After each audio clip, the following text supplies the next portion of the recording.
Yes, again, alright mga minamahal. Alicia nyo, nagbabalik muli para sa ating panibagong video. So, eto na pag-usapan natin. Oo, totoo to ha, mga minamahal. Itong anak ni former President Gloria Macapagal-Arroyo ay binantaan po. Nagbigay babala. Ito nga pong si Palace Undersecretary Yusek Claire Castro. Bakit? Kasi ito, merong bali-balita na itong si Luli, sa mga hindi nakakalam, ito ay anak ni GMA. Alam niyo naman, mga minamahal, kung pag-uusapan natin yung political connection. Actually, mabait si Luli. To be honest with you all guys, mabait si Luli. Pero yung kabaitan ni Luli, mukhang sinasamantala ni Harry Roque. Diba? Mabait si Luli. Pero, you know what, Luli? Do your job. Be professional. Kasi, hindi na porket kaibigan ng nanay mo, itong si Harry Roque, diba, ay exempted na sa batas. Diba? So, ang ang pagtulong sa isang fugitive ay labag po yan. Ngayon, sabi dito sa balita, ito, Claire Castro warns GMA's daughter against helping fugitive Harry Roque. So, basahin natin tong balita, January 12. Ngayon lang to. Malacanang press officer Claire Castro warned Philippine ambassador to Austria and Slovakia Luli Arroyo Bernas against helping lawyer Harry Roque following the circulation of photos showing the ambassador in the company of the wanted lawyer. Kasi medyo hindi kasi tama, mga minamahal, na makikita natin na itong si Harry Roque ay magkasama itong si Luli Arroyo. Eh 'di ba, alam naman natin na ambassador ng Austria itong si Luli. So, bakit ba sa Austria humihingi ng tulong itong si Harry Roque? Eh yan yung sinabi ng ICC eh.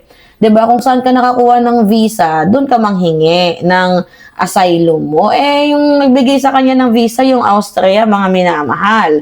So, doon siya hingi ng tulong. Ito lilinawin ko lang sa inyo, matagal na tong photos na to. Hindi tayo nagpe-fake news, matagal na tong photos na to ni Luli at ni Harry Roque. Pero, dahil nga dito, meron niyang balita na nabalitaan na itong si Harry Roque ay humihingi ng tulong dito kay Luli Arroyo, tapos pumupunta, 'di ba, dito nga po sa lugar ni Luli, itong si Harry Roque, kinall out na po ng Malacanang, mga minamahal. Kasi balita dito ng Billionaire News Channel, mga minamahal. Hindi rin maalis sa isipan ng mamamayang Pilipino na pag-usapan din itong ginagawang pagtakas ni Harry Roque. So ngayon, ito.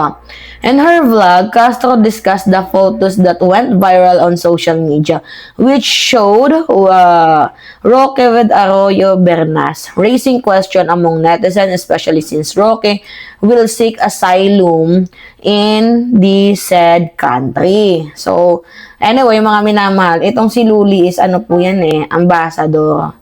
'Di ba? Be professional enough na lang, Luli, kasi kinatawan ka ng Republika ng Bansang Pilipinas. 'Di ba? Ikaw yung muka ng Pilipinas sa ibang bansa at higit sa lahat, ikaw yung inaasahang tagapagtanggol ng batas. 'Di ba? At hindi taga-iwas. So ngayon, kung ang gagawin mo ay tutulungan mo itong pugante na ito para makaiwas at makatakas sa batas, abay, halimaw naman yung naging banta ni Atty. Claire Castro. Pwede kang matanggal dyan sa serbisyo. So, idadamay pa talaga ni Harry Roque itong si napakabait, 'di ba, na si Aling Luli. Oo.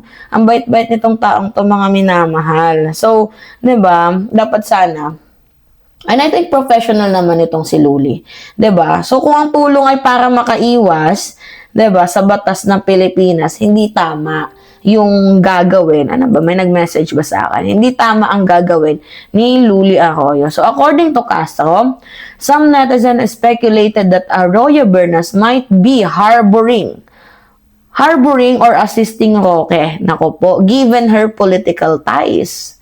She noted that Arroyo Bernas is the daughter of Pampanga's 2nd District Representative, President Gloria Macapagal Arroyo, who is known to be close to the Duterte family. Long-time allies of Roque. So, ito kasi yan.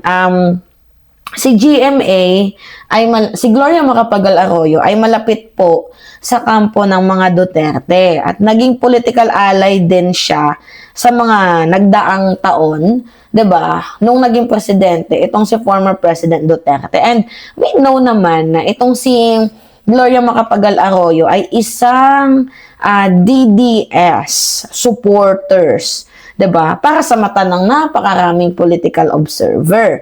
Ngayon, itong si Harry Roque naman ay naging tagapagsalita at abogado ng mga Duterte. So, hayagan din naman ang pagmumuka ni Harry Roque na nilalantad niya na siya ay magtatanggol sa mga Duterte. Kaya natural na magtatanong ang politiko, meron bang political alliance?